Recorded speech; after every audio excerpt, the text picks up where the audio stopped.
What is up, everyone? Irving TV, Double I TV, whatever you guys want to call me, as long as it's nothing disrespectful, because if it gets disrespectful, then I'm throw a squirrel at your face, and then whatever happens, happens. Whatever happens, happens. I told you these consequences starting to get. What did I just say? These consequences are starting to get more and more violent by the minute. Next thing you know, actually, let's not even go down that line. And I'd like to welcome y'all to episode 13 of Squirrel Moments, the podcast. Today is, what is today?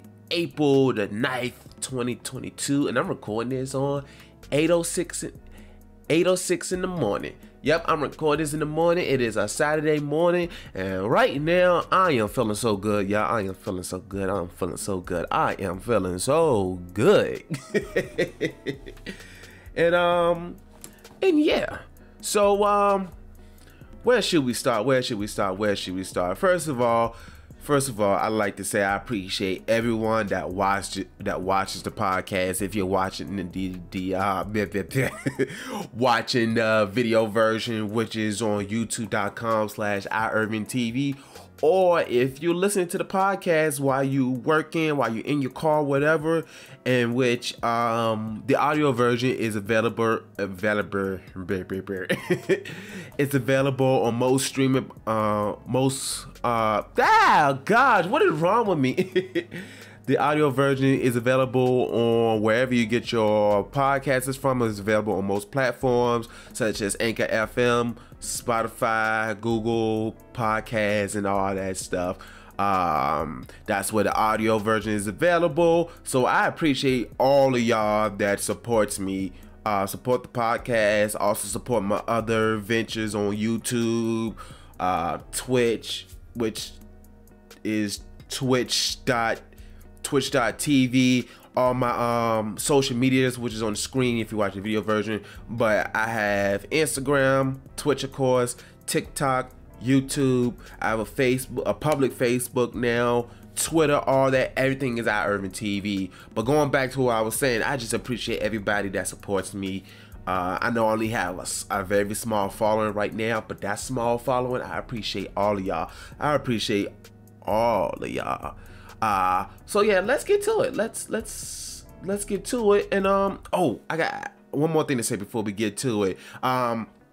Again, if you're watching the video version, go ahead and like the video. Go ahead and drop a comment on there. Go ahead and share it. Share it to whatever platform you're using. Tell your folks about it. And also, if you listen to the audio version, however the rating system works, give it an honest rating. Be honest about it, because the honesty is best, because I don't know what I can improve on if you're not honest, but give it a good rating anyway, because that also helps this podcast move up the algorithm and all that kind of stuff. Y'all can tell I'm a little I ain't gonna say off, but because I feel good. I'm a little off because usually before I start recording the podcast, I listen to like one of my old podcasts, so that way I can remember, how I usually do things. But I'm glad I didn't do that. Sometimes you gotta change up the format a little bit. But anyway, let's move on to it. Again, like I said before, I am feeling amazing right now. And let me tell you why I'm feeling amazing. Where should I start? I just feel good. I can't really explain it, but I've been doing more self-care stuff. I've been doing more of the things that I love. For example, more consecration like I'm doing right now. I'm doing the podcast. You know what? I just thought about something. This is I've been more consistently inconsistent. Because I dropped another episode 2 weeks ago, and that's how I started this podcast. I said I was going to drop it every 2 weeks. Now I don't know how consistent I'm gonna be with that. That's why I say I'm the most inconsistent content creator out here. But yeah, so I applaud myself. Anyway, like I said, I've been feeling good. If you're watching the video version, I don't know if y'all can see, but actually, let me see if y'all can see. Well, you can see it a little bit. But I'm pointing right there. I got 2 candles lit. Recently, every time I record something, I have my candles lit. Especially if y'all been watching the what is it? The Resident Evil 7 Let's Play, which, oh my gosh, it's so amazing. I'm having so much fun with that. I've been recording in the dark, but I still have the candles, which helps with the ambiance. Not only that, but I'm all over the place, y'all. Squirrel moment. That's why I named the podcast Squirrel Moment. But yeah, and one of the candles that I have, wait, did one of them go out? Oh well, if it did. One of them is lavender, in which, you know, lavender is supposed to help out with stress and anxiety. So that really helps out, and it just helps with the mood. So I've been doing a lot of self-care stuff. I've been getting back to bike riding, because I used to love riding a bike as a kid. I used to love it. And since it's getting more warm outside now, I've been doing a lot of bike riding. And not only that, another reason why I feel good, I've been losing weight, and I lost a decent amount of weight. So let me tell you something real quick. I've been 235 for the longest as far as my weight go. Which I'm glad I've been maintaining, but I don't want to lose more weight, because first of all, I want to be healthy, and second, I want to wear better clothes, and third, I've been wanting to cosplay more, so I need to lose weight for that. But what was I saying? I remember at one point I was like 250, so that's why I'm glad I was able to maintain weight, but I need to lose more. So again, I've been 235 for the longest. I checked my weight like I would say almost 2 weeks ago, and I was 230. I'm like, okay. Then I checked my weight like a day or two ago. I'm 227, 226, around that area. And I can tell too, because this is what made me check my weight. Because usually I don't like to check my weight, because then I get disappointed. But I was looking in the mirror with my shirt off, and I'm not taking my shirt off on here. The most you're gonna see is a little bit of my hairy chest, because I like these black V-necks. But I was looking in the mirror with my shirt off, and I was like, wait a minute, I look smaller than usual. I look a little smaller. I stepped on that scale, I was celebrating. I was like, yay, the path to skinniness. And you know what? When it comes to my weight loss goals and all that stuff, I'm not looking to be swole or be super muscular or anything like that. I just want to be at a healthy weight, and I just want to be, you know, slimmer. That's my first goal, is to be to slim up my weight and all that stuff. And then after that, I may gain a little muscle, but that's not my biggest priority. My biggest priority is just to be healthy, and just to be healthy, because I'm very adamant when it comes to my health. I told y'all before, but I'll say it again. I used to work in a pharmacy. I was a pharmacy technician. So I used to see a lot of people that have a lot of health problems, and preventable ones too. I'm not talking about the like the cancers and all that stuff. I'm not talking about that. Although, some of what you eat can help prevent cancer, but that's another story for later. I used to see people who had high blood pressure, diabetes, and all that kind of stuff, obese and all that.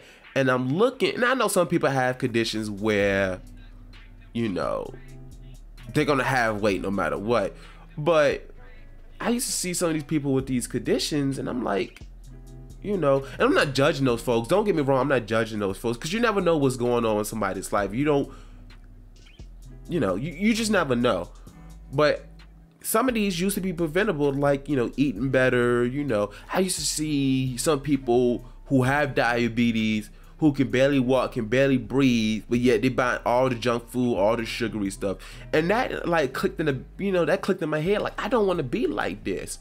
I don't want to be unhealthy. So that's why you see right now I'm drinking water.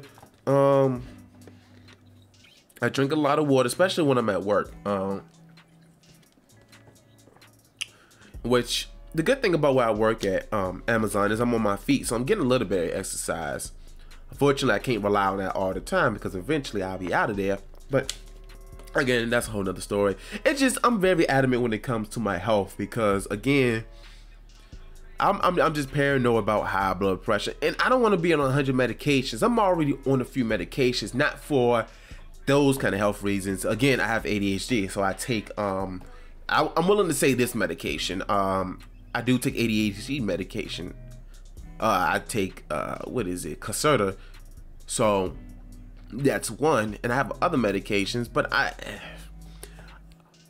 the point of the matter is I don't want to be on a whole bunch of medications when I'm 30, 40, 50 years old and all that kind of stuff. Some health problems can't be avoided. It's just things happen with age, but a lot of things can be prevented, like I said, diabetes and all that kind of stuff. So health is very important to me.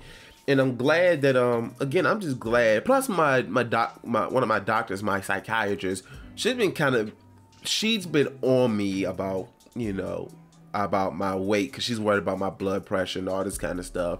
But again, that's another story. So my health is very important to me, y'all. So that's that. That's another reason why I've been feeling good. Another reason I've been feeling good is I just have a lot of things that's coming, especially things that's coming to the channel, content creation, all that kind of stuff. I have a whole lot of ideas, which segue to the other thing that I want. Yeah, oh gosh, which segues into the next thing that I want to talk about, which is when I be coming up with these ideas. Sometimes when I come up with these ideas, I'll be half asleep and I wake up like, oh, I like this idea. Or when I be at work, I literally stop what I'm doing, go on my phone, and then jot this idea down. And while I've been working on the Resident Evil 7 Let's Play, which y'all should all go and watch, which is on youtube.com/IRvingTV. But the way that I used to do Let's Plays, I have to tell this backstory. But the way I used to do Let's Plays, I used to just record, slap the intro on there, keep on moving. I might do little edits here and there, but I used to just record, slap an intro, and like I said, keep on moving. But as I progress, I started doing little things a little bit more to it. And then like when Halo Infinite came out, I said I wanted to do something that became a passion project for me, the Let's Play Halo Infinite. I said I wanted to take a little bit more of a cinematic approach to it. So I started having intros and different intros, trailers, the outros are different, and then the way that I do recaps, the way that I used to do it, like the beginning of the episode, I used to talk about what happened last episode. This time what I do, I just do a recap, say previously on Let's Play Halo Infinite, and then I'll just like have like clips of what happened last episode, which I think is a little bit more interesting than me talking. So that's what I've been doing lately, like with Resident Evil 7. Of course, I recorded the trailer / the intro for the first episode, all that kind of stuff. And the next Let's Play that I have planned, I'm not gonna tell y'all what it is, but I was streaming last night. I did give y'all a hint, and this is the only hint I'm gonna give y'all. It's Marvel related, and I'm just gonna keep it at that. If you figure out what it is, cool. But that's as much as I'm giving y'all. The things that I have planned for this next Let's Play. So my other Let's Plays that I do, of course, I put different music, different sound effects, and all that kind of stuff, like cinematic sounds and all that kind of good stuff. So it would take me like maybe an hour or two to find the sounds that I need and the certain things that I need. So with that being said, I was sitting back one day and I'm like, wait a minute. I'm a producer. I'm an executive producer. And think about it. Let's look up the definition of producer real quick. Give me 1 second. Let's see, producer. Producer definition. Okay, what does a producer do? Here we go. So, and this is from masterclass.com. It says, what is a producer? A producer is the person responsible for finding and launching a project, arranging, financing, ooh. Anyway, I'm sorry, y'all. They put financing here twice. Arranging financing, hiring writers, a director, and key members of the creative team, overseeing all elements of pre-production, production, and post-production, right up to release. And let's look up another definition. There was another definition that I like better. Oh, here's another one. A person responsible for financial and managerial aspects of making a movie or broadcast or staging a play, opera, etc. So basically what a producer does is they basically put things together.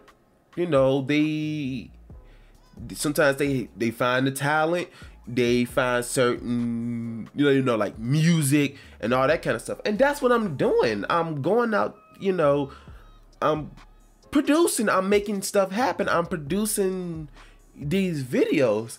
So now that I'm thinking, like, the way that I think about it now is I'm a producer technically. So technically I can give myself producer credits and I could put that on my credentials, portfolio, whatever, because that's what I'm doing. Like now I am producing my my podcast. Like, think about it. I'm the one who's switching the screens over, who's finding the topics, who's finding these articles. And once I finish recording, then I go in there, I edit it, I clean up the sound and all that kind of stuff. You see, hold on, it's gonna be right here, I believe. You know, I have my social medias down here and my Cash App up here and all that kind of stuff. I'm thinking I'm pointing in the right directions. But yeah, that's what I'm doing. I'm doing this I'm doing this myself. So technically I am a producer. So for all my content creators out there upcoming and the content creators that's already up here, you're technically a producer. So if you have like a portfolio or, you know, you want some credentials, you can give yourself that because that's what you're doing. You're producing. That is what you're doing. So from now on, I think what I'm going to do is after the Resident Evil Let's Play, the next Let's Play that I'm going to do, I'm going to start putting on there produced by Irving TV. That's what I'm going to start doing. And I might even put it in the bio because that's what I'm doing. I'm doing this myself. I'm producing content. So all my content creators out there, you guys are producers. You are producers. If you're making it happen, if you're, you know, making sure the audio is correct, make sure the visual is correct. If you're going out there finding sound effects, going out there finding clips, and this and the other, if you're making it happen, you are a producer. My lips are starting to get dry. Let me drink this water real quick. That's what you are. You're a producer. So I think what I'm gonna start doing is start putting executive produced by Irving TV because that's what I'm doing. I'm editing, all that kind of stuff. So I want my executive producer credentials. From now on, shoot, because now when I start really expanding my portfolio and start networking, you know, they see it produce, they'll see my product, which is my videos and all this stuff. And some people might want to reach out to me. It's like, hey, can you help me out with this? Can you do this, do that, because I do want to start working with other content creators because I've been thinking about this for a while. And I know I've been yammering and all that stuff, but that's the point of a podcast. But that's what I've been wanting to do lately. Like, I want to start working with other content creators. Like, for example, a friend of mine, D-Boy, which his YouTube channel is DG574. It stands for D-Boy the Greatest 574. That intro, I want y'all to go to his channel real quick. Again, that's youtube.com/DBDG574. Look at his intro. Look at his intro. I made that intro. He reached out to me He was like, hey, can you help me out with an intro? You know, I gathered some stuff, he sent me some stuff, and I made an intro. It's only a few seconds, but the intro was awesome. And that was, I think, like a year and a half ago. And since then, I have improved on my editing skills. I'm still not the best. You know, I don't know how to use a whole bunch of special effects and this, that, and woo, woo, woo. That's still beyond me, but I can get there. So what I want to do is start working with other content creators and start helping them with some stuff, you know, just to be doing it. And I have another friend who wants to start, you know, he wants to start doing like scary stories and all that kind of stuff. And so I want to work with him, you know, and help him out with all that kind of stuff. So that's what I want to do. I want to do some producing here and there. I still want to do my other content and all that kind of stuff. But, you know, I want to start helping out other content creators with that stuff, because some people sometimes might not have the resource or don't know how to do certain things. And like, cause with me, everything that I know how to do now, I mostly taught myself, although I'm not going to discredit all, you know, like classes that I took and all that kind of stuff. Like, for example, like editing audio and all that kind of stuff. When I was in 11th and 12th grade, I went to a tech class, radio broadcasting and journalism. And while I was there mostly for the radio broadcasting / the audio and all that kind of stuff, which did teach me a lot about audio editing and all this stuff, which I already knew how to do, but it taught me better, it taught me more. The journalism also helped me as well. You know, it taught me terms such as alleged, you know, it taught me how to write copy, which is a script. I don't remember everything, but it helped out. It helped me, you know, how to talk and all that kind of stuff. So, but again, I chose to take that class because I wanted to learn more stuff. See, the way that I learned stuff, a lot of the stuff that I learned was self-taught. I go on YouTube and look up, how do I do certain things? How do I use this software? How do I do this? How do I do that effect? And if I don't know how to do something, again, I'll look it up. If I see like an effect on somebody else, you know, somebody else's video, I'm like, I want to learn how to do that effect, but do it my way. So I look it up, you know, and all that kind of stuff. And sometimes I create ways on how to make certain stuff. So, yeah, like, but yeah, I want to help out people who may, you know, I'm not saying they can't look it up themselves. They can't get that information themselves. But some of that stuff takes a lot more, you know, a lot of time. And it took me years to get to this point. And I still have a lot to learn. I will always be learning. Even if I do help somebody out, they still have a lot to learn.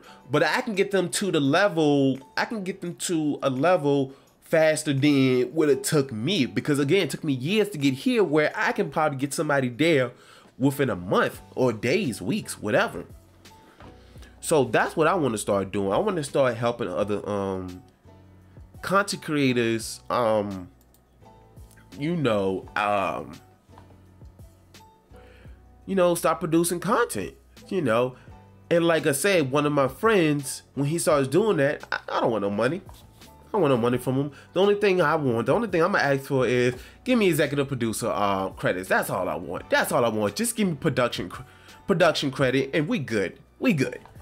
So, but anyway, next topic.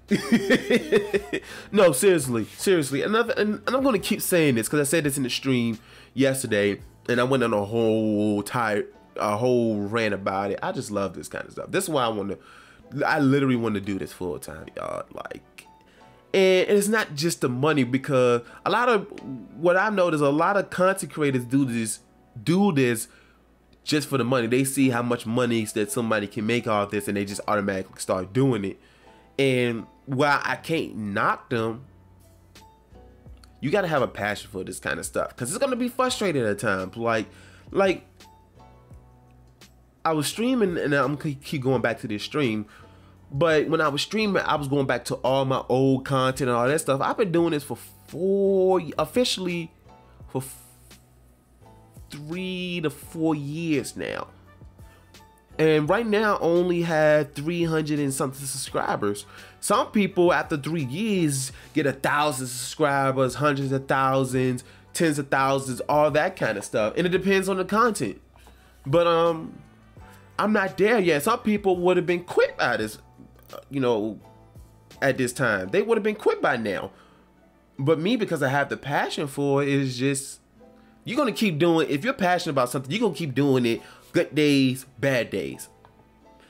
But I'm just passionate about it. But moving forward, now, y'all know the Halo TV series is out, right? And I know there's been a whole lot of controversy about it. It's been a whole lot of controversy about it, and one of the controversy is people have been saying this is not Halo, this ain't Master Chief, and this, that, and the other. But hold on, before I get to this, there will be slight spoilers. So if you haven't watched it yet, or you plan on watching it, I advise you to, if you want to pause it or if you want to skip ahead, that's fine. I'm not going to try to spoil it too much, but there might be some slight spoilers. Some people is saying that this ain't Halo, this, that, because one of the main things is that people are saying, in the show, I ain't gonna lie, Chief takes off his helmet a lot. He does. He takes off his helmet a lot, whereas about the game, he never takes his helmet off. And if he does take his helmet off, you're not gonna see his face. So, with that being said, a lot of people have a problem with that. They're saying, oh my God, this ain't Chief, this ain't Halo, and this, that, and other. First thing first, 343 already stated from the start that this ain't gonna follow the canon. That it's gonna follow its own story. It's gonna be based off the, the story, but it's gonna have its own path, its own story. That being said, first of all, let me say this. I'm definitely enjoying it. I'm enjoying it much better, enjoying it much more than I thought I would. I thought it was gonna be corny, but it's actually pretty good. Now, there are some cringe scenes. I'm not gonna lie. There are some cringe scenes that goes on in there, but this is really, in my opinion, this is my personal opinion, it's really good. And the thing is, why it's not following the canon straightforward, they are taking things from the expanded universe and applying it on there. Like, for example, which episode was it? I think it was the second episode. They go to this place called the Rubble, which is a space station, which is made out of a whole bunch of asteroids, and they make, it's just a space station that's built inside the asteroids. That's based off one of the books. The Rubble first appeared in, what is it, the Cold Protocol book? Yeah, it was the Cold Protocol book. And when I was like, oh, I see what they're doing here, this, that, and the other. And then in the third episode, the most recent episode, yeah, it was the third most recent episode. I think it was the third one. I'm not 100% sure. I'm losing track already. But, Cortana finally appears on there. Now, people have, issues with her appearances and all that stuff, which I did at first. But as I'm watching it, you can definitely tell it's CGI. But she's a hologram. But anyway, another story. She's a hologram. So at first it's a little cringy, but it grew on me really quick. Cortana is growing on me really quick. And then, like, the dynamic between Chief and Cortana, the way that it's starting off right now, mind you, this is the start. They're taking it with they're taking at least the start of their dynamic another direction. Basically, let's put it this way. They're not on even terms. Let's just say that they have a lot of back and forth. Chief is not a fan of Cortana right now. And I'm just going to leave it at that. Chief isn't a fan of Cortana, and Cortana is not really a fan of Chief per se. Because I'm just going to say this. What Cortana is programmed for,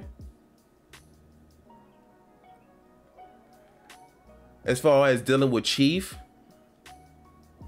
what their dynamic is right now, it goes far beyond her programming. So she's frustrated, Chief frustrated, Halsey is a bit frustrating, although if it advances the cause, she allowed things to happen. But right now, I'm definitely enjoying it. Now, I will say this.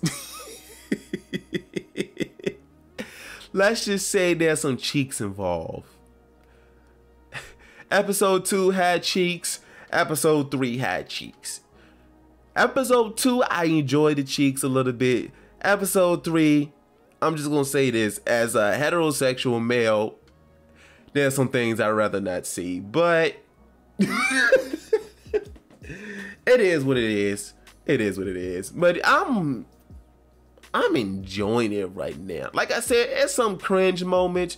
You can definitely you can see the cringe moments, but it's still so good.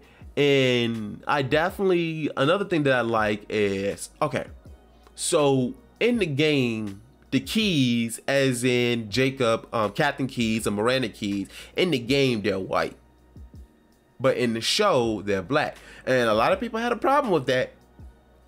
Which, first of all, really? And then the second thing is, I like them as black. I thought at first it was gonna be a little weird, but I was like, let's see how it goes. I'm enjoying it. First of all, Captain Keys, he's just like in the books and the game still a little bit. There's some slight tweakage to his personality. Now, Miranda Keys, that's bae right now. She is bae. Oh, another thing, if you don't know, Dr. Halsey is Miranda's mother. And just like their relationship in the books, it's definitely in here as well. If anything, it's more enhanced. And what I mean by that is they barely have a relationship. I know I'm all over the place, but right now I'm enjoying it. If I have to, I don't like really giving ratings, but if I have to give it a rating right now I'm at a 7 out of 10 with this right now. Actually, after the latest episode, I want to move that to an 8. I'm really enjoying it right now. And like, one of the things that, if you want to watch a show, I would say this: don't expect it to follow the games, because if you do, you're gonna be disappointed. It's its own thing. Again, they do take things from the games, they do take things from the books and all that kind of stuff, but what they do is they kind of twist it around a bit. So I do recommend people to watch it. I think if you got Game Pass, I think, which I explained in the other episode, I think they're still doing a 30-day free trial on Paramount Plus. Excuse me. Go ahead and watch it. Just like I said, don't expect it to be just like the games. Just keep an open mind and just know that it's its own entity, and you'll enjoy it. If you expect it to be just like in the books and the games, you're gonna be disappointed. I will say that much. It's like I said, it's its own thing.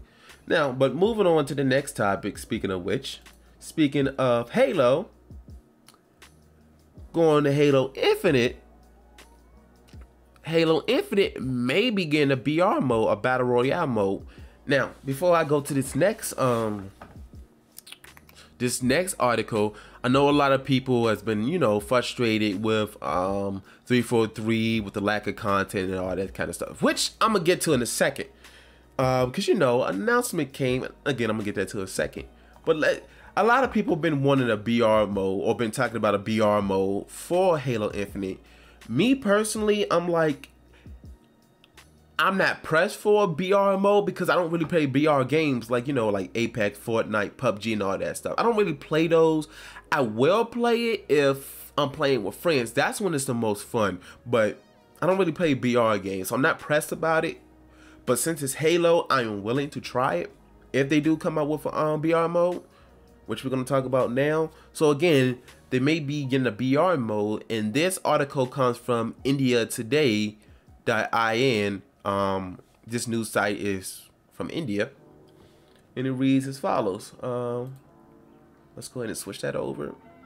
So again, and this article was published on April the 7th, and it says Halo Infinite Battle Royale mode seems imminent with the new Last Spartan Standing leak. Halo Infinite is set to get a new game mode which will pitch players in a battle royale gameplay, much like what we see in other FPS games. Here are all the hints that have indicated at the upcoming functionality. Let's see. I want to make sure everything's working. Yep, everything's still working. Y'all know I'm paranoid about my content, right? I'm afraid that stuff will stop recording, this, that, and the other. That's why before I record, before I stream, and all that kind of stuff, I make sure I have enough room. I'll clear up some room because if it gets too full, it will stop recording. Anyway, hold on, let me drink some water real quick. You know, when you're doing a lot of talking, it's funny. I'm on my first article. We already at 35 minutes, so this episode might be a little long. But let me drink some water.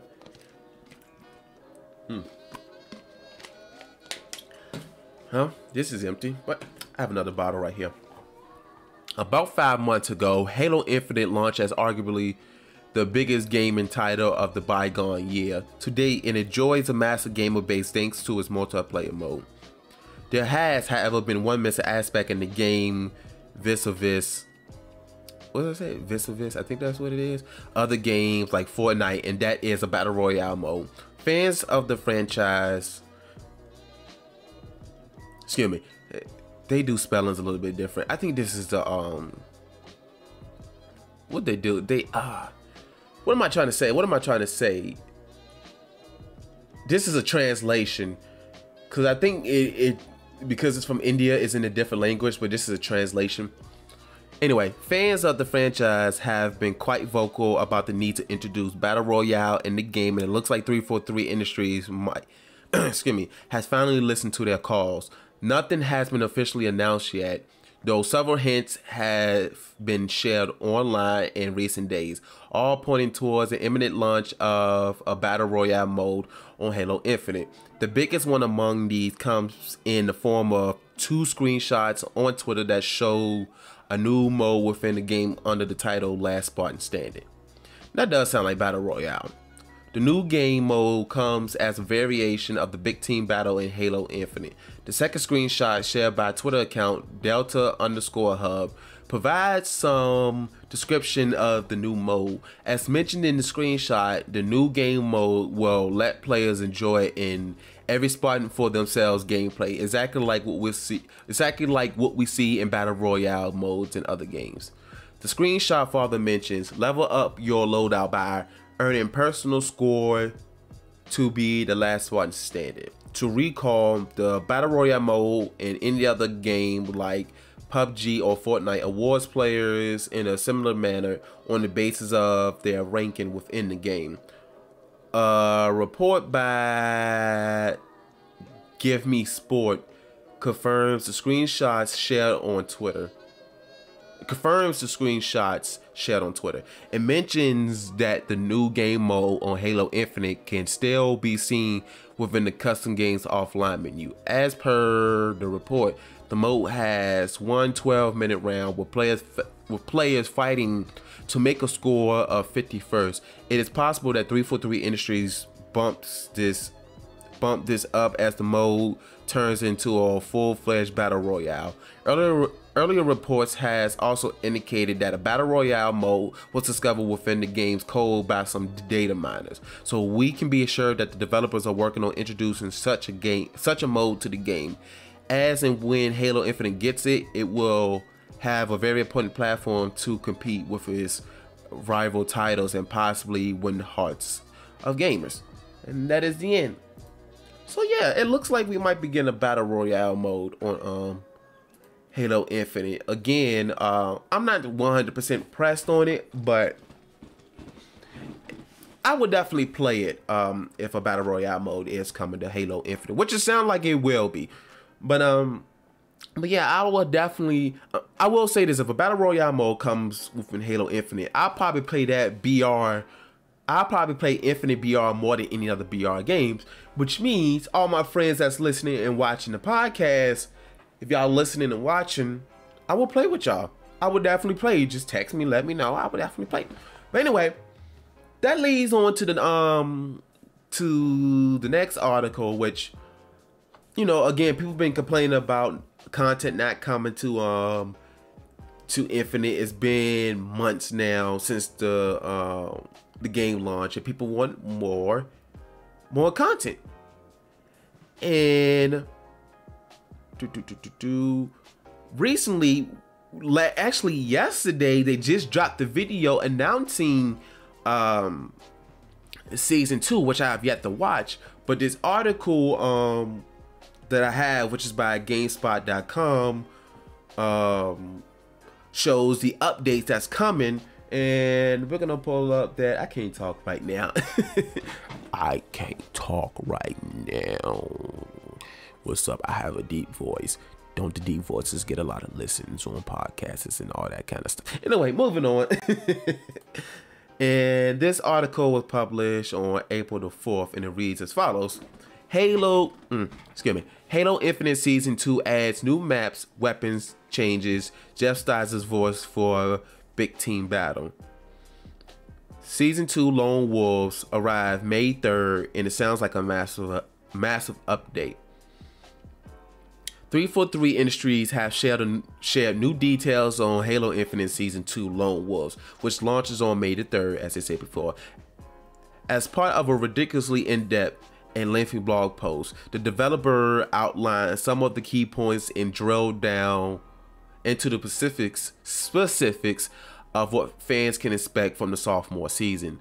For arena multiplayer, 343 has added a new map, Catalyst, which will be available on multiple playlists at launch. The King of the Hill and attrition mode, attrition, I'm probably saying this wrong.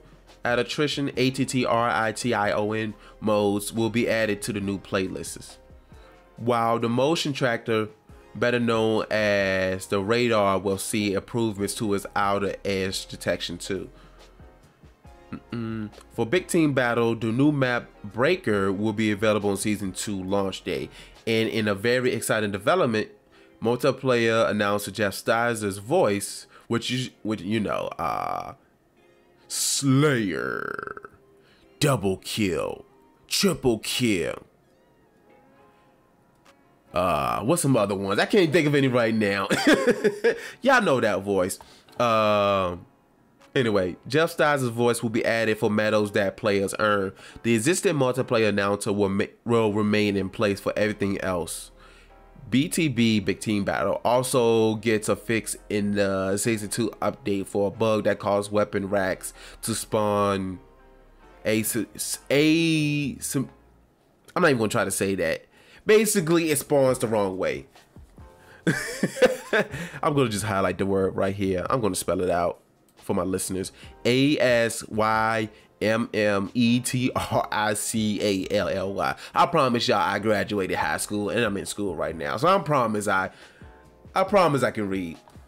343 also announced that it is implementing a change to CSR so that the progression bar now reflects results from the most recent match and not the entire season. Melee combat should be improved too, as 343 says players will be less likely to phase or whiff on beatdown chances thanks to network improvements. Additionally, melee damage is being decreased by 10% on all weapons. For the Mangler specifically, players will need to hit 2 shots in a beatdown to earn a kill.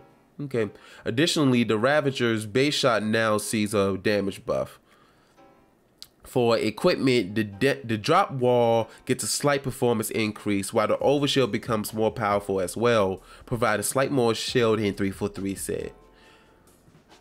I don't know how I felt about that, the overshield being more powerful. I think it should be tweaked a little bit down. I think it should be nerfed just a little bit, in my opinion. Why am I looking at the wrong camera? Again, I have 2 cameras. I have the webcam and then I have my phone right here, which I use for the podcast.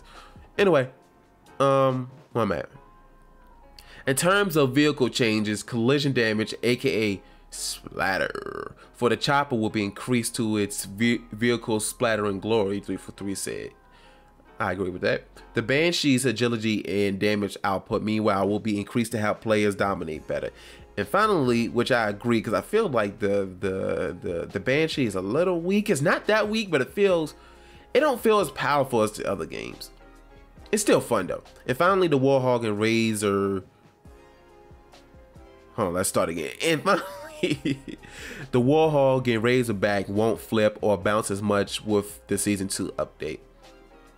You can see a full rundown. You can see a full rundown of the Halo Infinite Season 2 update highlights below, but this is not representative of all the changes coming in Season 2. You can also read the full whatever. All right.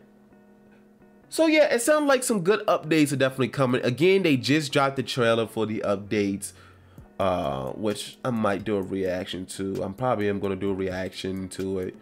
But yeah, it looks like things are looking good. We got, from the sounds of it, two new maps coming, some nerfs, some buffs, all that stuff. Again, I don't agree that they should buff the overshield, but it is what it is. But I definitely agree with the buff with the Banshee. So we finally have it coming, boys. And you know, last night I did stream Halo Infinite because I haven't played in a while. Not because of the lack of content. It just it's been other games that I've been wanting to play, other games that I wanted to play, and I had to delete some stuff. And because I haven't played Infinite in a while, I just deleted it, but I re-downloaded it last night. So am I gonna stream tonight? Or no, I think I'm gonna record more Resident Evil. But yeah. Now, this article that I came across has an interesting take, which kind of drew my attention. I kind of skimmed it a bit, but it definitely, ooh, I just almost came across, whoa, what? Now, I did not see this. I'm gonna show y'all what I mean in a second. I don't even think I should show y'all, but it's centered. But anyway, this take is very interesting, as I was saying, and here we go.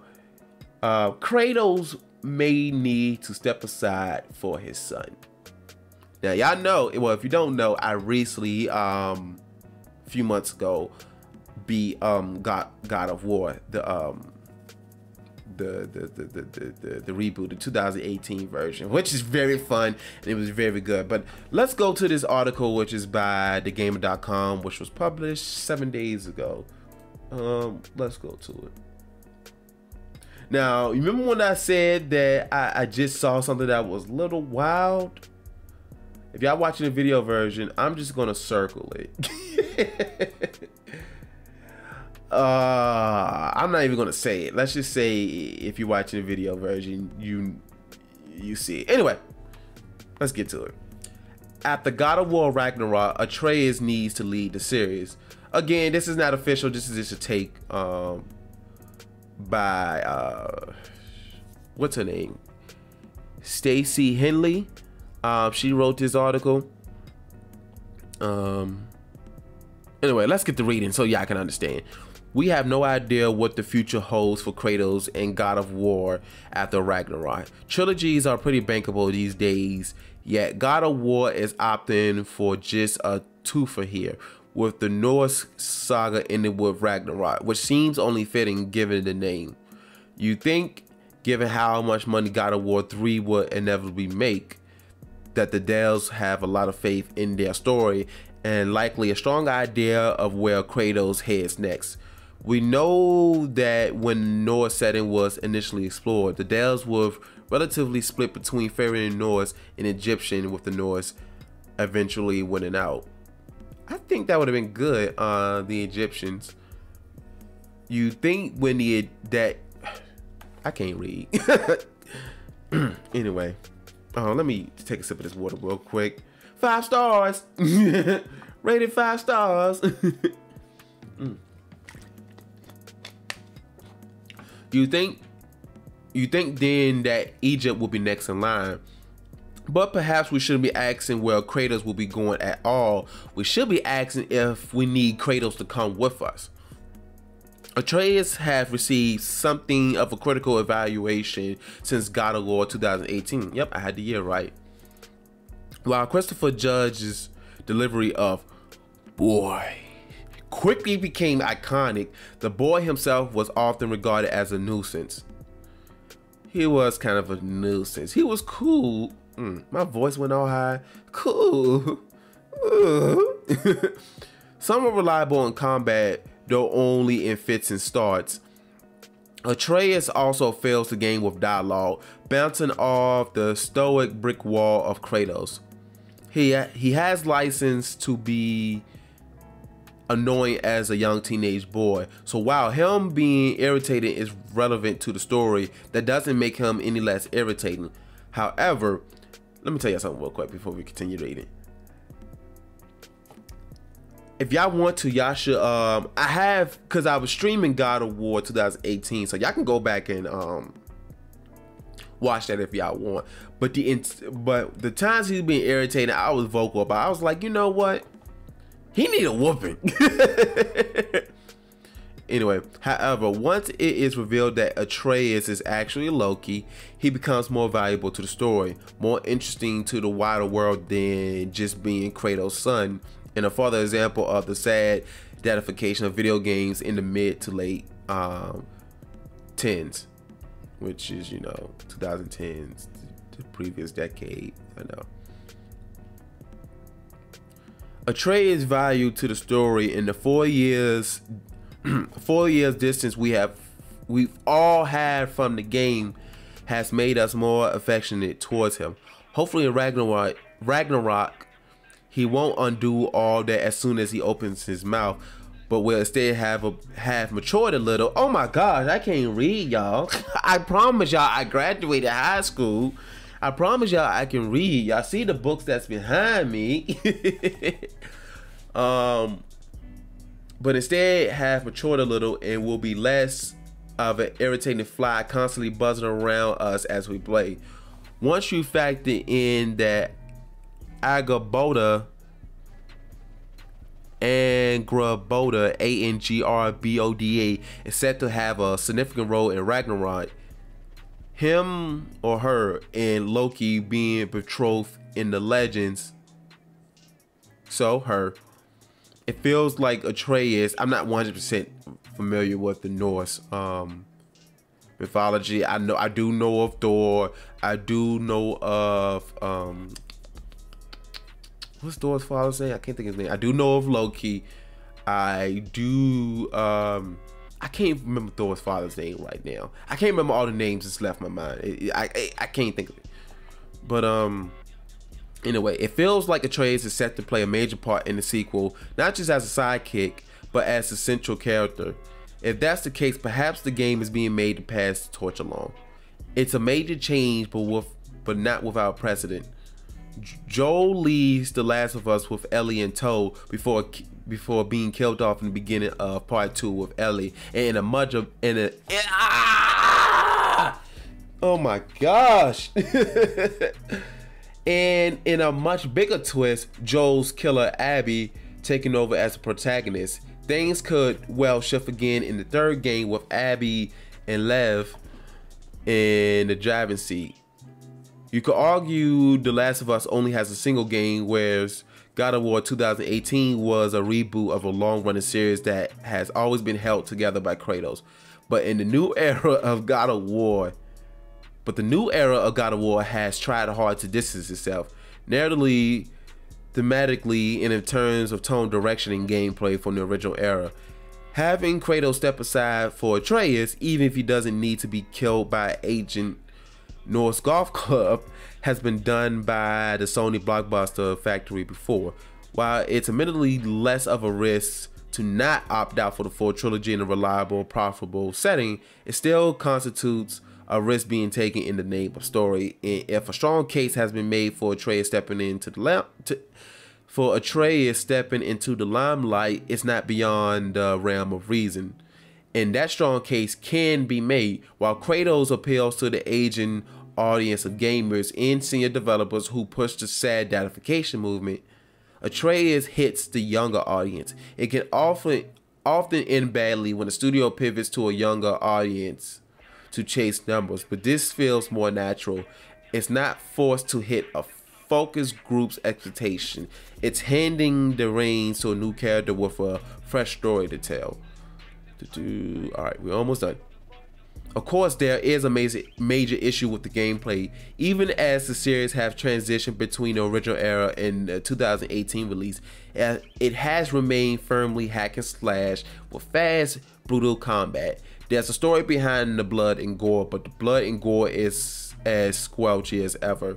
Atreus is an archer, and even as he grows into Loki, we will not expect him to swell into a mighty warrior. I don't have an exact answer for how that will work, but at this point I think we can trust the devs to make a compelling video game. If you like God of War, which haven't read this far, surely you do, yep we do, then the gameplay should be the least of your concerns because you know the game's in safe hands. Kratos' broad shoulders have carried God of War so far, but it might be finally time to let him rest. As the Norse saga comes to a close, it's time for Atreus to step out from the shadows. So yeah, that's definitely interesting. Again, when I first saw this article, I was like, wait a minute, what? He needs to step aside. You know, Kratos needs to step aside. Let's drink some water. Let's drink some water. Some more Travis Porter. Something. Anyway, I think that's definitely interesting. Because again, like with The Last of Us, say what you want about The Last of Us 2. It was definitely interesting when you play as older Ellie and then you play as Abby. Their dynamic is different. Like the way that you play with them, it's like, wow, Ellie is a little bit more agile and she's not as strong and she gotta rely more on agility and techniques. Abby, she's a little bit more tougher and she can handle some hits, and she you know, she used different weapons than Ellie does. So I definitely think, will they go that direction? We don't know. Again, that was just a take from one of the journalists, but I think that's interesting, and I think maybe Sony might be thinking about that. So we'll just have to see. But I thought that was definitely interesting. Y'all let me know. If y'all watch the video version, drop a comment, whatever. Anyway, now this article that I came across was I thought it was actually pretty funny. I've only really skimmed it, but I thought it was funny. Now y'all know the game Among Us, right? Where you know you're fixing the ship, but somebody's a fraud, and this, that, and the other. And you kind of have to figure it out as you're fixing the ship and all that kind of stuff. And you know the term sus. You know, people be like, you acting kind of sus. This is kind of sus. Well, guess what? The term sus has made it onto Jeopardy. Yep, I'm gonna say that again. The term sus has made it into Jeopardy. So let's go ahead and open this article up right here. And this is from Kotaku.com. And it was posted on Thursday. Yeah, so sus has made it onto Jeopardy. Slang adjective for someone you think is not what they seem. So, Among Us didn't invent the word, I know, but it's certainly responsible for its explosion in popularity over the last few years. Oh, just a side note, I have yet to play this game, but I'm 100% familiar with it. So it shouldn't be too surprising to see. Matter of fact, I'm gonna show y'all this picture real quick before we continue reading.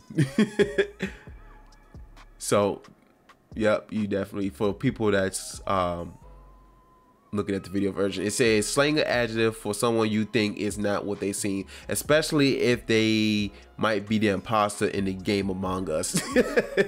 I literally saw this and I chuckled a bit. Anyway, so it shouldn't be too surprising to see sus finally make it onto the game show Jeopardy.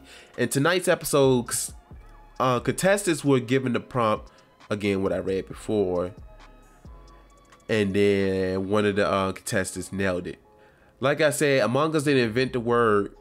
Its recorded history goes back to almost a century, when it was used in Britain as police jargon.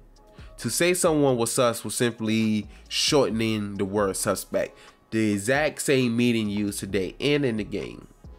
While the word has some troublesome connotation, it was used in connection with some stopping.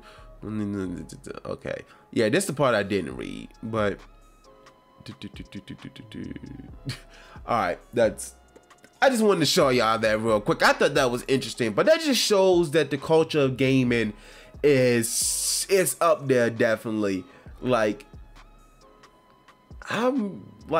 gaming has been relevant for a while now, you know, going back to the 80s and 90s, all that kind of stuff, but it is now part of the culture now. It's a much bigger part of the culture, because usually back in the day, when you first thought about video games, usually your first thought was Mario. That was the very first thought. It was Mario and Sonic, probably. But now it has expanded, and again, video games is now coming apart as pop culture. Again, we have esports now, so that just shows that gaming is prevalent and relevant now. So anyway, moving on. So let's talk about some IRL stuff, aka in real life. Let me pull this up. So this is an article that I came across, which is interesting. More workers are testing positive for marijuana. And the article comes from the Wall Street Journal, and it reads as follows. Let's pull this up. And it was published. Oh, this is old, but still, it's still interesting. It was updated on March the 30th. It doesn't show when it was posted. I'm trying to find out where it was posted. Anyway, y'all get it. Positive drug tests among U.S. workers hit two-decade high. Fewer employers tested applicants for marijuana last year than in 2020 as companies grappled with nationwide labor shortages. The percentage of working Americans testing positive for drugs hit a two-decade high last year, driven by the increase in positive marijuana tests, as businesses might have loosened screening policies amid nationwide labor shortages, which they should. Of the more than 6 million general workforce urine tests that Quest Diagnostics Incorporated, one of the country's largest drug testing laboratories, screened for marijuana last year, 3.9% came back positive, an increase of more than 8% from 2020, according to Quest's annual drug testing index. Let me tell you something real quick. I just woke up about 2 hours ago, so I'm still waking up. That figure is up 50% since 2017. Since then, the number of states that legalized marijuana for recreational use grew from 8 plus the District of Columbia. Despite the increase in positivity last year, fewer companies tested their employees for THC, the substance in marijuana primarily responsible for its effects, than in recent years, said Barry Sample, Quest's senior scientist consultant. The shift in legal backdrop and changing cultural attitudes have prompted some employers to stop testing for marijuana, while companies in some states are barred from factoring the test results into hiring decisions, which I think that's how it should be, according to Dr. Sample. And those trends accelerated last year amid the recent shortage of workers, especially in states where recreational marijuana is legal, Dr. Sample added. And this is what he said. We've been seeing year-over-year declines in those recreational use states, but by far the largest drop we've ever seen was in 2021, he said about the number of drug testers that screened for THC. The percentage of specimens tested for THC declined 6.7% nationwide in 2021 from 2020, while that figure fell by 10.3% in states where recreational marijuana is legal, according to Quest's data. We certainly heard from oh gosh, I'm terrible right now. I'm sorry, y'all. Again, I can read. Anyway, we certainly heard from some of our employer customers that they were having difficulty finding qualified workers to pass the drug test, Dr. Sample said of pre-employment tests for THC, especially in states where use of the drug is legal. Overall, the proportion of U.S. workers who tested positive for the various drugs Quest screened for in 2021 rose to 4.6%, the highest level since 2001, according to Quest. which analyzed nearly 9 million overall urine tests last year on behalf of employers. We're almost done, y'all. The percentage is more than 31% higher than the low of 3.5 a decade ago in the early days of a resurgent. We don't care about heroin, even though we should be worried about it. Of a resurgent heroin epidemic in the U.S. In Michigan, where recreational marijuana was legalized in 2018, many employers didn't loosen their requirements on pre-employment drug tests for a few years, according to Tammy Turner, co-owner of Capstone Employment Services, a Detroit-based staffing agency. But during the pandemic and the related labor shortages, Capstone, which works mostly with manufacturers that supply the big three car makers, encouraged regional employers to loosen their THC screening policies for many positions. So, all right, that's a lot. I'm not gonna read all that. Basically, what the article is saying is that THC testing has lowered, and also that when people do get tested, it's testing more positive for THC, testing positive for marijuana, but they still been pretty loose. That some companies are starting to be pretty loose about it now, which I think that's how it should be. Because think about it, man, everybody, well, I ain't gonna say everybody, but majority of people in the world smokes marijuana. And again, like marijuana, it just, first of all, it has so many medical usage. It's good for depression, it's good for anxiety, it's good for appetite, it's good for pain, it's good for a lot of things.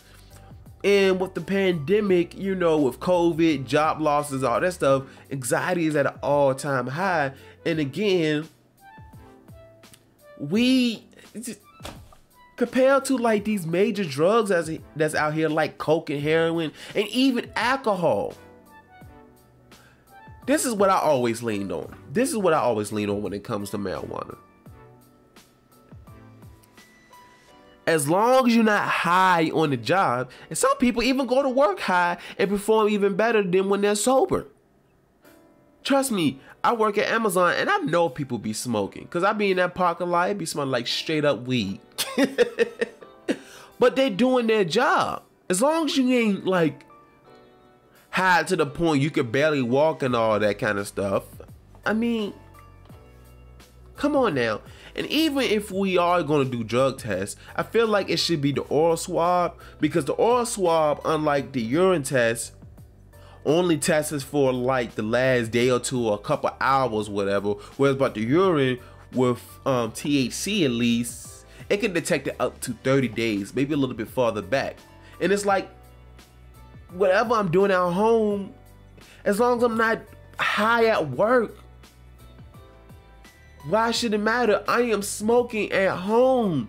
I am partaking at home. What I do in the privacy of my own home should not concern you. Like I said, as long as I'm showing up to work, as long as I'm coming to work, doing my job like I'm supposed to, as long as I'm performing like I'm supposed to, does it matter if I'm smoking a blunt or two while I'm home?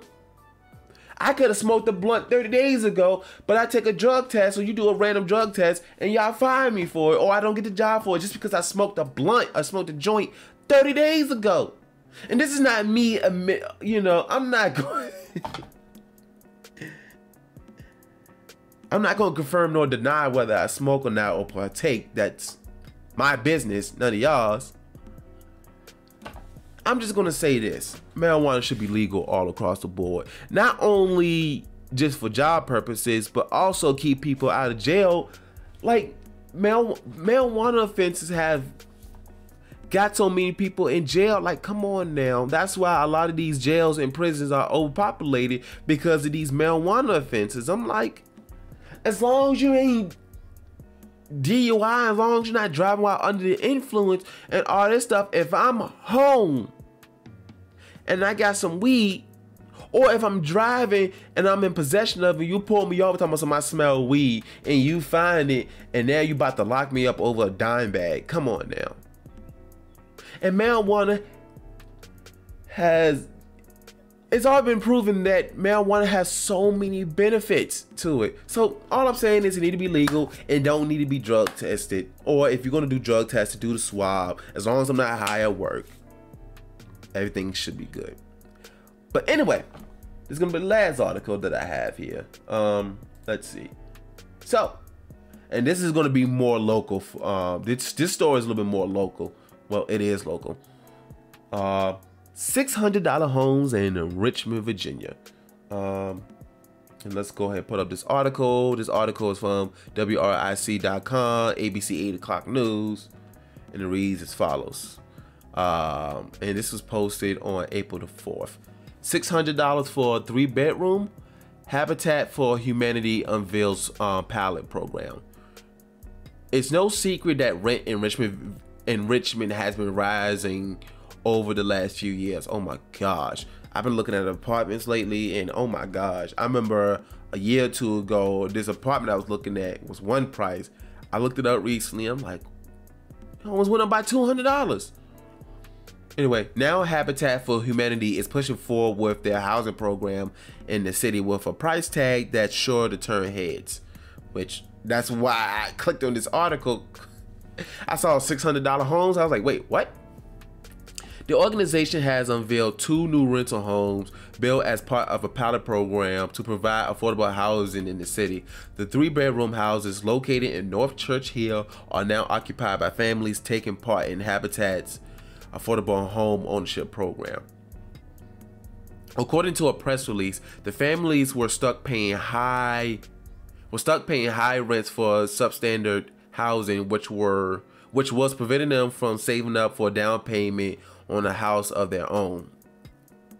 As rental costs in the city of Richmond and across the country have skyrocketed, said Mary Kay Huss, CEO of Richmond Metro Habitat for Humanity. Richmond Habitat saw a distinct need to provide more affordable rental opportunities to local individuals who are working towards achieving their goals of becoming homeowners. The average rent on a 3-bedroom apartment in Richmond was over $1,500 in 2021 and it's risen rapidly in recent years, far outpacing inflation. That's ridiculous. Let me tell you something real quick. $1,500? That's a mortgage right there. That's actually, depending on the kind of house you got, that's double mortgage. But anyway, let's go farther. $1,500? How can I save for a house when I'm paying more for the property that I'm renting? Anyway, the average monthly mortgage payment on a Habitat for Humanity home in Richmond, by contrast, is just $600. According to Habitat Richmond, that's partly because of a serious affordable housing shortage in the city, with 20,000 affordable units needed to meet demand. While the program is started small, 4 more houses are already planned for Richmond's south side, pending zoning approval from the city. Looking farther ahead, Richmond Habitat is deciding how to balance affordable rentals in a pathway to home ownership. We really haven't figured out what that mix is yet, said Director of Communications for Richmond Habitat, Christian Vignaro. I think that's how you say the name. But yeah, that's it. I like that. I definitely like that my city is starting to take steps towards affordable housing, because I've seen people, like, I've been on Facebook lately and I've seen some people that has complained that the rent is skyrocketing, that they're trying to save up from a home, but it's almost impossible. It's just, and $1,500 for a 3-bedroom apartment. Let me tell y'all something real quick. My friends, right, 3 of my friends was living in this house. They recently just moved, but they was living in this house, mind you. It was a decent sized house too. I think they was paying $1,200 for it. I think I could be off, but I think it was like $1,200. And then yet on here, I just read that a 3-bedroom apartment was $1,500. Do y'all not see nothing wrong with that? Like I said, I've been wanting to move, and again, I'm trying to clear my debt, and that's a whole nother story. But I'm trying to move, and yet rent keeps going up and up and up and up and up and up. Sooner or later, I'll be stuck in my dad's house by the time I'm 40, 50 years old. I want to move in my own place. But anyway, it's definitely getting ridiculous with the rental costs. Everything is going up. Gas going up. Stress going up. Horniness is going up. Because think about it. Gas is so expensive.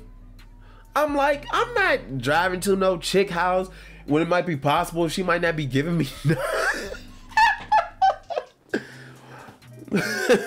There was a meme that I shared before. I don't know where I shared it at, or I might have sent it to somebody. It was like, with gas going high, if I'm driving to your house, we go together. And I 100% agree with that. I'm like, if I'm gonna be, shoot, I put $40 in my tank yesterday, and while it went past half a tank, it took, what is it, quarter and a half, I think, whatever it is, right before the full mark, whatever. I mean, yes, I have a big car. I have a 2012 Dodge Charger RT, so I do have a big car, which I need to check to see how long it's gonna take them to do this oil change, because I dropped my car yesterday to get an oil change, so they should be calling me anytime now. But gas is so, like, even before, like, they fill up my car, like, I remember last year it was like $30 to fill up my car, or it might have been $40 to fill it up.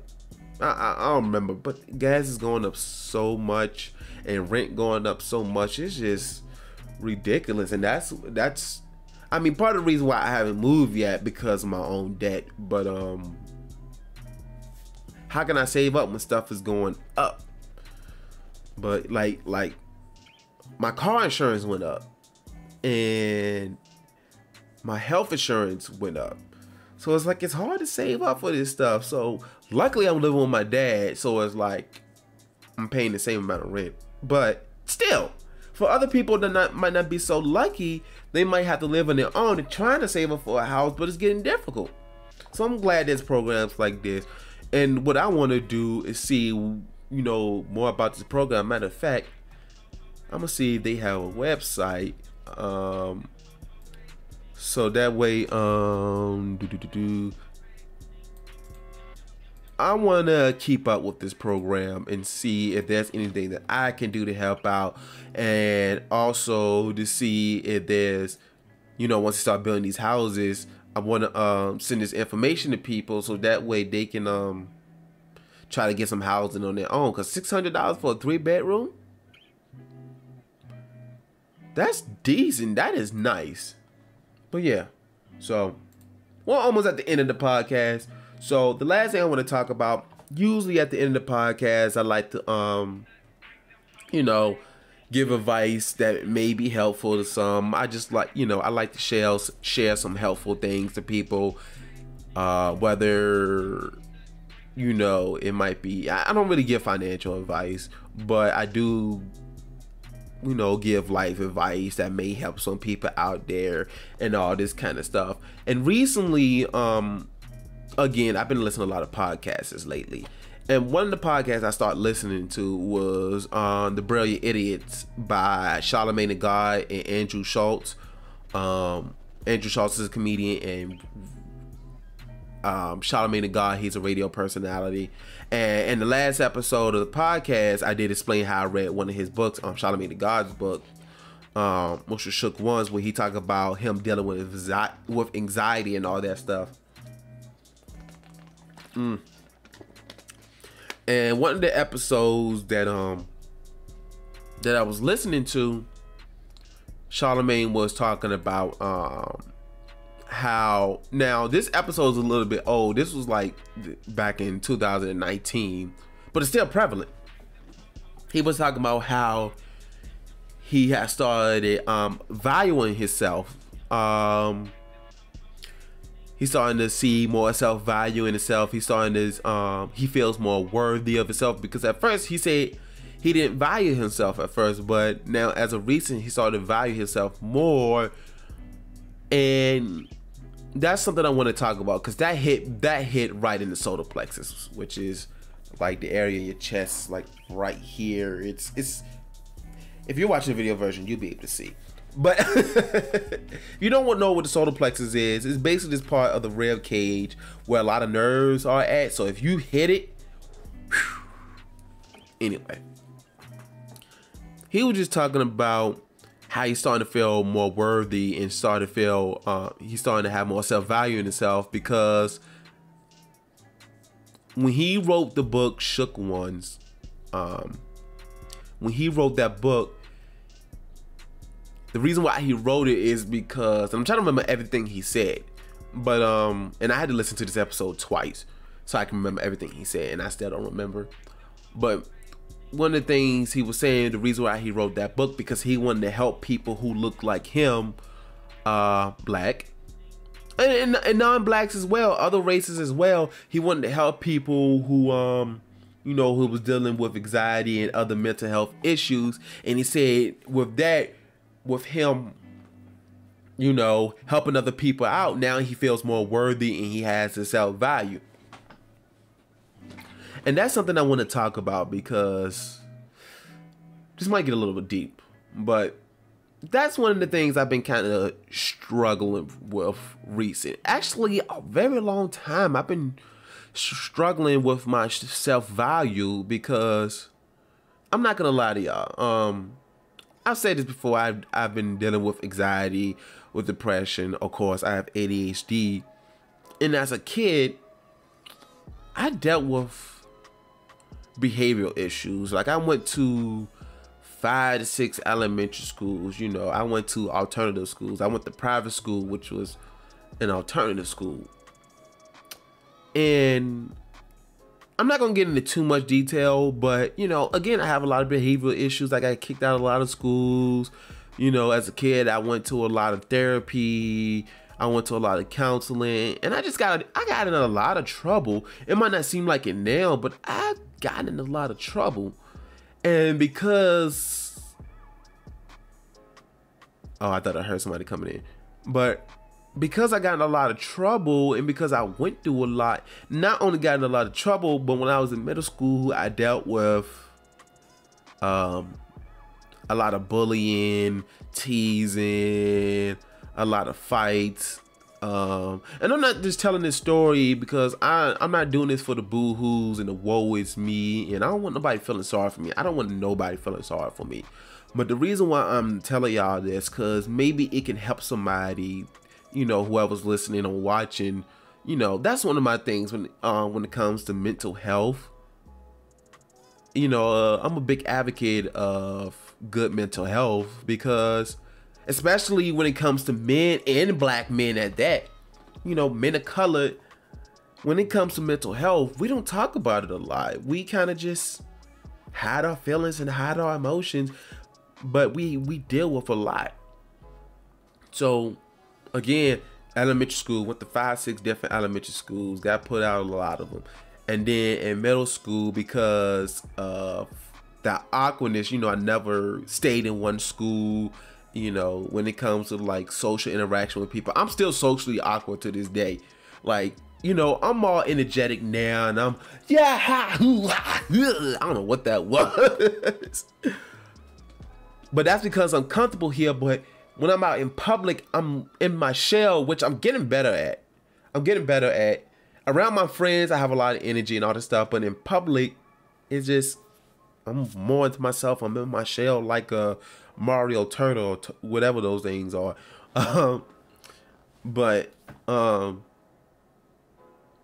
trying to think, y'all. And then when I was in 7th grade, when I was in middle school, again, I dealt with a lot of bullying and teasing and all that stuff. Let me tell y'all a story real quick, and this affected me a lot, especially when it comes to my weight, because I've been struggling with my weight for like years, since I was in middle school, and this is what caused it. And at this time, I wasn't even big at the time. I didn't get big until like my last 2 years of high school. I mean, I wasn't like swole or super slim or anything like that, or fit, but I was able to wear a medium. I remember this one incident, and I'm going somewhere with this. Again, I was very awkward in middle school. So I remember one time in PE class, we're outside, whatever. And I'm just, you know, being me, you know, saying to myself, it was this group of girls, right? they call me over. Like I said, I'm this awkward kid and all this kind of stuff. But I'm like, okay, there's a whole bunch of girls that want to talk to me. Okay, I'll come over. So they ask me questions. They like, you know, you got a girlfriend, this, that, whoop-de-whoop. Like, they giving me like the rundown. So then one of the girls approached me and like grabs on my shirt. So first I kind of move her hands like, no, let me see what you got going on. And I was like, okay, go ahead. She pulled up my shirt and she was like, ew. And I didn't realize it till years later. That affected me very much. Cause I'm like, oh gosh. I was like, dang, this girl don't like how I look. I must be fat or something like that. And ever since then, I've, you know, was struggling my, you know, my weight and all that stuff. And then plus the bullying and all that kind of stuff. High school was a bit better, but of course I met my old bullies. You know, they still made fun of me and this, that, and the other. And again, dealing with all the behavioral issues and all that kind of stuff. And then plus like recently, more recent, I dealt with 2 bad breakups back to back as a recent. I've never got into too much details about it, and still I'm not gonna get into too much details about my last 2 breakups, but they were awful. It was awful. And you know the funny thing is, one of my exes, she actually still follows me on my, you know, on my Twitch and all this stuff. Like, I don't know if it's this year or last year, I saw that she followed me on my Twitch. And at first I was gonna block her, but then I was like, you know what? I'm gonna let her watch me because she made this choice. So, and while I don't dog my exes out, you know, all that kind of stuff, sometimes I might mention them in a certain way. I don't say the names, all that stuff, but I'm like, she chose to follow me. So if she hears something she don't like, that's on her. But I dealt with some very bad breakups. Like one of my exes, we had an apartment together, and when we broke up, I had to move back in my dad's house. That affected me because I was like, I always told myself, once I move out, I'm never coming back. And we only lived together for like 4 or 5 months before I finally moved back. So, and of course that ex, you know, she cheated on me. She did. A couple of times. And, you know, when somebody cheats on you or whatever, it's a very terrible feeling, because then you feel like, okay, I wasn't enough. Why would she go out, you know? And just to let y'all know, it was one of those situations of, don't worry about him, you know, don't worry about this guy. It was one of those kind of situations. But it was just, it felt terrible. Like it just felt terrible because I felt like I wasn't enough. You know, I don't feel, you know, man enough. You know, like I felt like I didn't fit the definition of a man, because as a man, we're supposed to make sure our woman is good. We're supposed to provide and protect. And I did all of that. Like I nearly went broke. Actually, both of my exes that I'm talking about, I went broke, trying to make sure they were provided for. I took care of them, this, that, and the other, and they still did. Well, one of the exes cheated on me, and the other ex wasn't happy, no matter how much, you know, I did. It was just, she was never happy. But technically, both of them was never happy, no matter, you know. So, of course, I had to move back with my dad, and then my most recent ex, we was together for like 2.5 years. It was just like, no matter what I did, it was like she was never happy, and it was like she was very immature, and like, not to get into too many details, but it was like, because I was really at the time her only family, you know, I was the only family she had at the time. So because of that, you know, she got, again, I don't want to get into too many details, but she got sick. So things happened where when she was living on her own at one point, you know, I paid her rent, whatever. And then she moved in with my dad. And it was just like, again, I'm not going to go into too many details, but the debt that I have now, the debt that I always mentioned, was because of this ex. And that's what's preventing me from moving. So dealing with all of that, again, I'm going somewhere with this. I'm not just putting this out here just for woe is me and boo-hoos and all this stuff. And I'm not trying to expose my exes, because at the end of the day, I'm trying to move on. I'm trying to move on.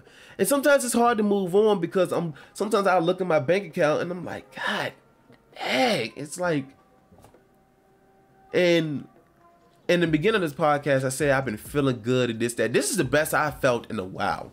And again, I told y'all before, you know, I've been dealing with anxiety, depression. You know, I go to therapy. I see a psychiatrist. I take medication and all that kind of stuff because I've been dealing with a lot. Like, and I'm trying to figure out how to word this exactly. It's just, I've been feeling terrible lately because then, like, after I broke up with my recent ex, you know, I had a very good job, but dealing with the stress of that plus the stress of that job, I just up and quit. And then the job I worked after that, and I mentioned this before, it was an IT job, but the pay dropped tremendously. And it was just, I wasn't making as much money. I was broke. Like, when I was working at this job, I was driving a company van, right? And of course, they let us use the company credit card so that way we can fill up the van with gas. I was so broke at this time that I was actually stealing gas from the company. Like, what I would do, like, I would bring like a gas can with me while I'm on the road. After I fill up the van, I would fill up the gas tank. And I'm not bragging about this because I felt terrible doing this. I felt terrible to this day. And it was like, and you know, I told my parents about it, and I remember my mom told me, hey, you know, just ask me for money and I'll give it to you because I don't want you catching a felony. I remember I was stealing gas, and then after, you know, I'll bring the van back to the company and I would put the tank in my car. So now my car is smelling like gas, the fumes, I'm getting headaches and all this stuff because that's how broke I was. I barely had any money, and I was still dealing with the debt of my ex at the time, you know. And like I said, I took a tremendous pay cut, a tremendous one. Like, I could barely afford gas, I could barely afford food, I could barely do anything. Like, it was bad. It was very bad, which is why I'm working at Amazon now, because I was like, I need more money.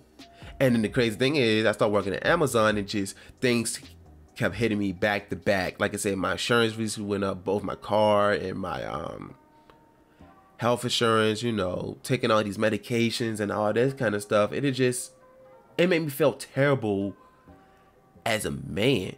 Because again, my mom said I could ask her for money, but it's like, I'm a man. I'm 28 years old.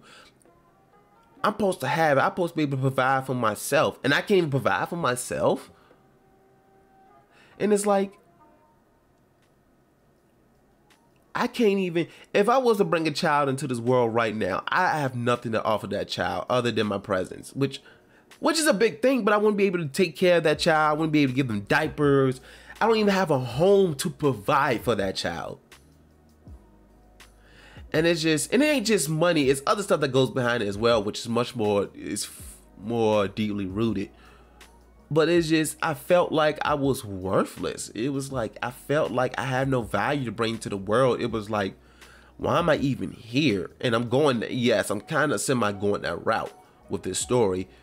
But it was just like, I don't feel good about myself. It was like, it's hard to look in the mirror. It's like, the confidence ain't there, which the confidence was almost never there. Like, let me show you something real quick. Well, let me tell you something real quick that my therapist sent me one time. Like, right now, like, me and my therapist, we're working on, and I'm willing to talk about this, but you know, I have a confidence issue. You know, I have a real confidence issue. Hold on. And one of the things hold on, I'm bringing it up right now.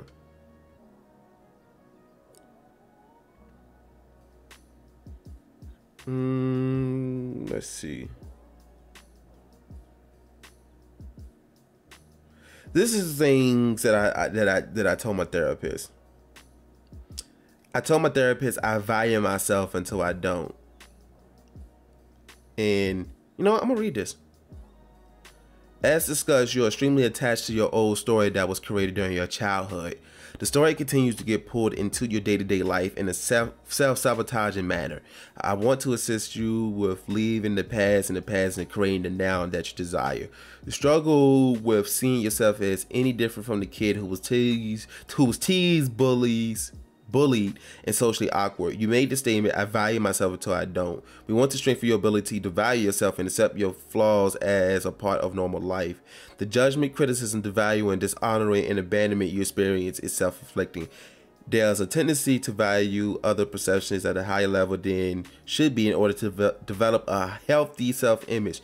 There's a bit of mind reading and speculation that goes to you developing a story that you think that the other person believes. This too has to stop. Common statements repeated itself.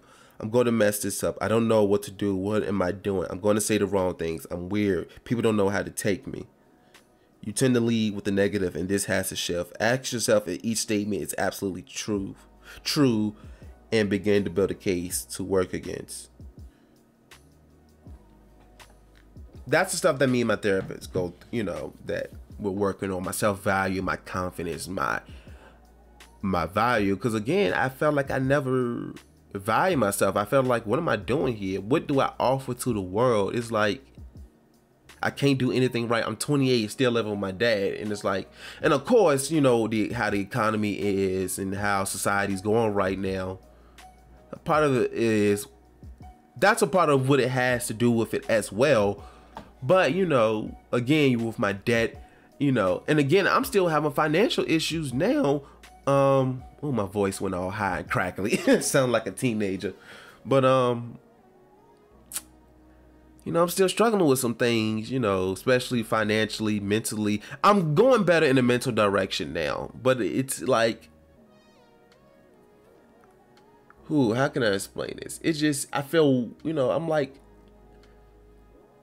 I felt like I can't do anything right. I'm always messing up stuff. I'm living with my dad at 28.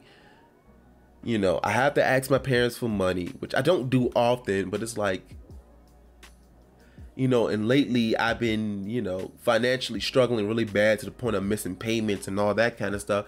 So that goes to say, the last month, I would say, I've been feeling much better. Hold on. Let's say this. The last few weeks, I've been feeling much better. I've been feeling more confident. I've just been feeling good lately. I've been exercising a little bit. I've been losing weight. I've been eating much better, which a lot has to do with that as well. That goes into your mood, what you put in your body, what you do. And it just, sorry, I just got a vibration on my phone, a notification. What I'm trying to say is this. I know I'm not the only one that feels this way from time to time or a lot of time, but what I want to tell people is this. I'm starting to see the value in myself, and I want people to see the value within themselves, and I want them to know that they have value and they have worth. You are worthy. And I have to tell myself constantly, I'm worthy of being on this planet. I'm worthy of being here. I'm more than just a person who screws up, which is being human. You're gonna screw up at times. I'm a good person. I'm willing to help out others. I love others. I love making people laugh, which is why I do content creation. I love entertaining people. And like on my Let's Plays, I always say, even if I only make one person day, then I completed my objective. And I mean that every single time I say that. And I'm so dead freaking serious about it. I mean that every single time. Because I know what it feels like to feel like crap. I know what it feels like. And I hate that feeling. So sometimes I'm not a funny person, but I like to make people laugh. I'm goofy and corny. And like, if I can make one person laugh, then yeah, I completed my objective. I love making people laugh. If I can make people forget their crappy life, even just for 30 seconds. Because now what I'm starting to tell people now is when I make jokes and they smile, they be like, man, you corny. I was like, did you laugh though? Did you laugh though? All right, cool. You laugh. So that's all I wanted. And like, I look at myself now, again, I'm a good friend. I'm a good son. I'm a good uncle. I'm a good godfather. There's a lot of things that I'm good at. You know, like, for example, this content creation thing, my setup, the technology. One of the things I look at, again, I was saying earlier, you know, a lot of people may not know how to do all this kind of stuff. A lot of people don't know how to do all this kind of stuff. And because usually when I talk to people, I'm thinking that people know more than I do. I always go that approach with, which is semi-good approaches, like you want to listen to people that know more than you so you can learn. But I always think that I'm the stupid one. I always come to that approach like I'm the stupid one. I'm stupid, you know, whatever. But sometimes when I be talking to people, especially about content creation, tech and all this stuff, they would like, whoa, what? Hold on, slow down. You're going over my head. And I'm like, I'm thinking what I know is just, and I hate to say this, but common knowledge. When in actuality, I might know some things that people might not know, and vice versa. And that's a good thing, because we can all learn from each other. And you know, and I look back at it, and I always, you know, like with my friends, for example, I've always been a good friend. You know, I was one of the ones that first started driving when people need work, rides back and forth to work. You know, I was dependable. I taught one of my friends how to drive, all that kind of stuff. And recently I was, you know, I kind of, you know, when I'm in my feelings or going through something, I keep it to myself because I'm like, I don't want to bother nobody with my troubles and all this stuff. But recently I kind of came out with to all my friends. I was like, this is what I'm struggling with, because we all in the group chat. So I came out with this long message to say, this is what I'm struggling with, whatever. And they was like, you know, just reach out to us. And if you need help, we got you. And I was like, wow. And I realized something. I was like, because I've always been a good friend, they're always going to be good friends as well. And I need to learn how to lean on them more. I also need to learn how to lean on my parents more. And I think my dad is back because I can hear the truck. The moral of the story is, I'm starting to see more value in myself. It's like I see myself as worthy. I'm starting to see my worth now a lot more now, because dealing with, like, you know, again, my exes, my childhood and all that kind of stuff, I didn't see myself worthy. Again, I just didn't see myself as a good person. You know, again, I'm not out here, you know, I'm not hurting people. You know, I'm working.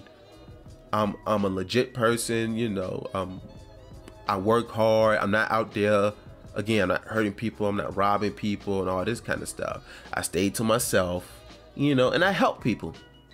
This content creation, while yes, it's mostly video games and all this kind of stuff, look what I'm doing now. I'm putting myself out there because I know there's people out there that felt the same way that I do. And if me putting myself out there, if me being vulnerable can help somebody, that's a lot of value right there. That is a lot of value right there. And I want to tell everybody that's watching right now, and I'm getting a little emotional, I ain't gonna lie. Like, that's why I'm about to end it right now. I mean, and it's okay to get emotional, but everybody that's watching this right now, I don't care who you are. I don't care what color your skin is. I don't care if you gay, straight, bi, trans, whatever. I do not care about any of that. If you are a good person, you have worth. You have worth. I have worth. You have worth. All y'all do. And I know it's easier said than done. It's hard to look into yourself at times. A lot of us are dealing with anxiety and depression. And look what the world is going through right now. And look how society has pitted us against each other and make life harder for us. That's all I'm saying, y'all. I have worth, you have worth. And if anybody has ever considered therapy, do it. Just do it. And if you worry about the cost of therapy and all this kind of stuff, most jobs has what is called EAP, Employment Assistance Program. And what they do, like, let's just say you have insurance with them, right? Let's just say you have insurance with them, with the company. What they do with that EAP will pay, like, I remember one of my jobs, they paid like for free, like $5 therapy sessions, 5 therapy sessions. Get started that way. There's also many programs out there that will get you connected to counselors that's affordable and all that kind of stuff. That's kind of where I started. I've been with my therapist for like years now. Like ever since I dealt with one of my other exes, which is like almost 4 years ago, 4 or 5 years ago. I've been with her since. She's a black therapist at that. So, and she's been really helpful. Like, she emails me, she texts me, she gives me homework. Like, again, she wrote out that email for me, the one I read to y'all. So you feel like, and I know that stigma with therapy, I'm not gonna get into that, but do that.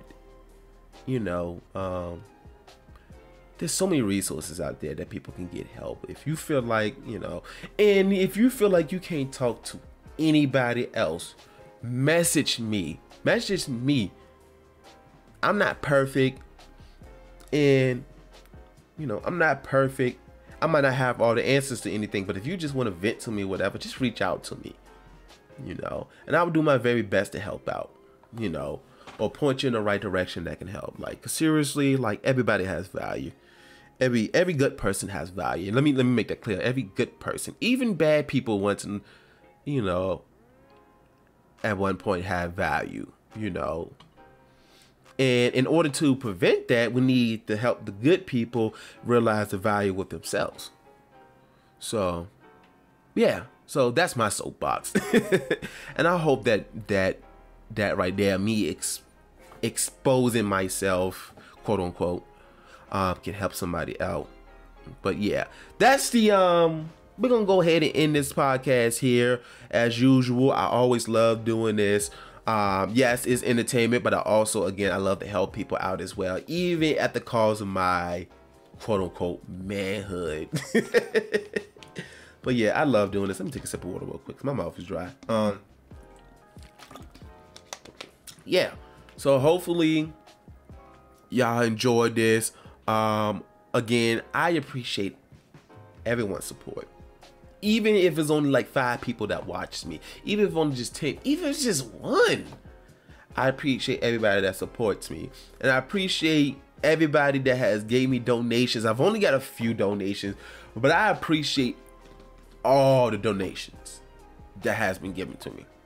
I appreciate that. And again, nobody's not obligated to. You're not obligated to donate at all. But if y'all want to support me, my Cash App is $Irving TV. It's gonna be on the screen. Yeah, it's gonna be on the screen. Other ways y'all can support me that doesn't involve money. Again, you can follow me on all my social medias: Twitter, Facebook, TikTok, Instagram, which I use Instagram the most, YouTube, Twitch. Everything is Irving TV. All you have to do is follow, subscribe, like, share, drop comments. That is the biggest way that y'all can help. Just listening, watching, and like, again, like, if you listening to the audio version, you will hear that I have an ad at the beginning. So just by listening to this, you help. I appreciate everybody, and I'm going on a rant now. This podcast is about to go on 2 hours, but yeah, I appreciate everybody. I love all of y'all. I love all of y'all. If you're watching right now and you feel like crap, you don't feel like you're not anything, you feel like you're manure, you're not. You're a good person. You are a good person. Keep reminding yourself of that. Keep telling yourself that you are a good person no matter what. You're a good person. You're not out here hurting people, kidnapping people, all that kind of stuff. If you're working hard, trying to make a way for yourself, if you got kids, trying to make a way for your kids, whatever, even if you made mistakes in your life and you trying to make, trying to make a better way for yourself, you have value. You are worthy. You are a good person. Do not let nobody tell you otherwise. No matter what you went through as a child. Again, I was bullied. I had behavioral issues and all that stuff, but I'm still a good person. I'm still a good person, and so are you. But I'm gonna go ahead and end this. Again, you can support me by subscribing, rating, following all my social medias, all that stuff. Then yeah, that's it. And I usually end Everything with this, promoting peace, gaming, and wings.